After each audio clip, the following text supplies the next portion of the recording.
নমস্কাৰ বন্ধু বান্ধৱীসকল, মোৰ চেনেলৰ নতুন এটা ভিডিঅ'লৈ আপোনালোক সকলোকে স্বাগতম জনাইছোঁ। আজি এপ্ৰিলৰ 22 তাৰিখ আৰু মোৰ ল'ৰাৰ জন্মদিন।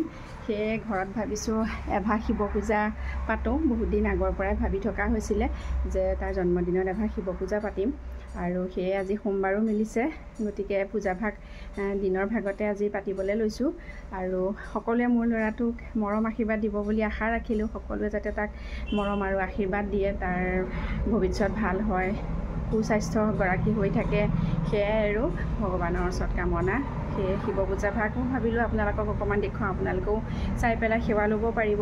যিহেতু পূজা ভালেই লাগে, ময়ো ভাল পাওঁ। মই তেনেকৈ পূজাৰ ভিডিঅ' চাই যোনেই নিদিয়ক ভাল পাওঁ, তাতে সেৱাও লওঁ। গতিকে সেয়ে ভাবিলোঁ ময়ো দেখুৱাওঁ যিমান পাৰোঁ। ল'ৰা নাই বাৰু, স্কুল গ'ল।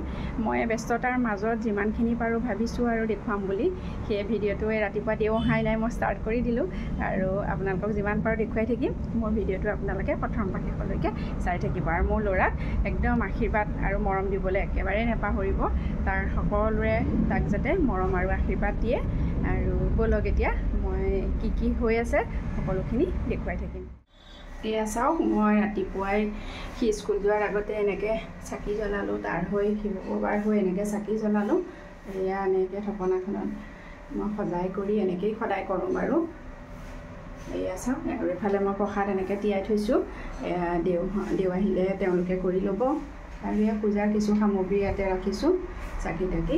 আৰু দেও আহিলে কি হয় মই আপোনালোক সকলোখিনি দেখুৱাই থাকিম।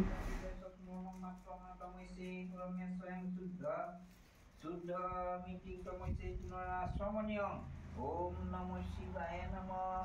ওম নমঃ শিৱায় নমঃ। আসমনাথং জলন্তে নমঃ। ইদং স্নানিয়ং জলং।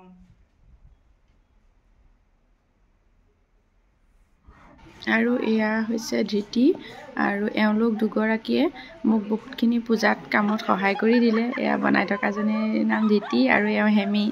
দুয়োগৰাকীয়ে মোক বহুতখিনি কামত সহায় কৰি দিলে, ময়ো বহুতখিনি ৰক্ষা পালোঁ বাৰু। আৰু এয়া হোমৰ কাম দেৱে আৰম্ভ কৰিছে। আৰু এয়া চাওক কি ধুনীয়াকৈ হোমকণ পুৰি আছে, সঁচাই মনটো ভাল লাগে হোম পুৰিলে। আৰু এয়া দেৱে ধুনীয়াকৈ হোম পুৰা কামখিনি কৰি আছে। এয়া আপোনালোকেও শুনকচোন।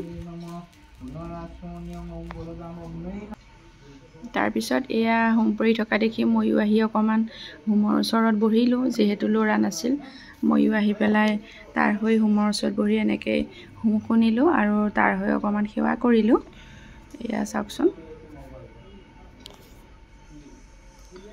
তাৰপিছতে মোৰ হাজবেণ্ডো আহিব, মোৰ পিছত আহি তেখেতেও অকণমান হোম শুনিব।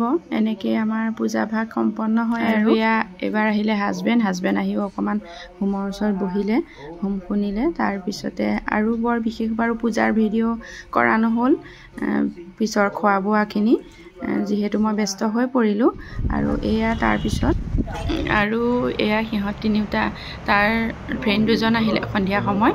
তিনিওজনকে হাজবেণ্ডে ওচৰতে থকা আমাৰ এখন ৰেষ্টুৰেণ্টত লৈ গ'ল খাবৰ কাৰণে। যিহেতু ঘৰত সেইদিনাখন পূজা পাতিছিলোঁ, একো বনোৱা নহয় ৰাতি ননভেজ, সেইটো কাৰণে হাজবেণ্ডে লৈ গ'ল তিনিওটাকে খাবলৈ। তিনিওটাই ধুনীয়াকৈ খাই কৰি ফূৰ্তি কৰিলে তাৰ বাৰ্থডে বুলি। সিমানেই আৰু ল'ৰায়ো অকণমান সন্ধিয়া ফূৰ্তি কৰিলে, যিহেতু সি দিনত পূজাটো নাছিলে। আজিৰ বাৰ্থডে বুলি সিমানকণেই আছিল দেখুৱাবলগীয়া। সি মোবাইলটো লৈ গৈছিল কাৰণে এইকণ ভিডিঅ' কৰিছিল, আৰু ময়ো আপোনালোকক এনেকৈ দেখুৱাব পাৰিলোঁ কি কৰিলে। মই অৱশ্যে যোৱা নাছিলোঁ। আৰু লাষ্টত এয়া সিহঁত তিনিটাই উঠা কেইকপিমান ফটোও মই এনেকৈ লগালোঁ স্মৃতি হিচাপে। সেয়াই আৰু যদি আপোনালোকে মোৰ ভিডিঅ'টো চাই ভাল লাগিলে লাইক, শ্বেয়াৰ আৰু চেনেলটো ছাবস্ক্ৰাইব কৰি দিব। আজিলৈ আহিছোঁ তেনেহ'লে, বাই বাই।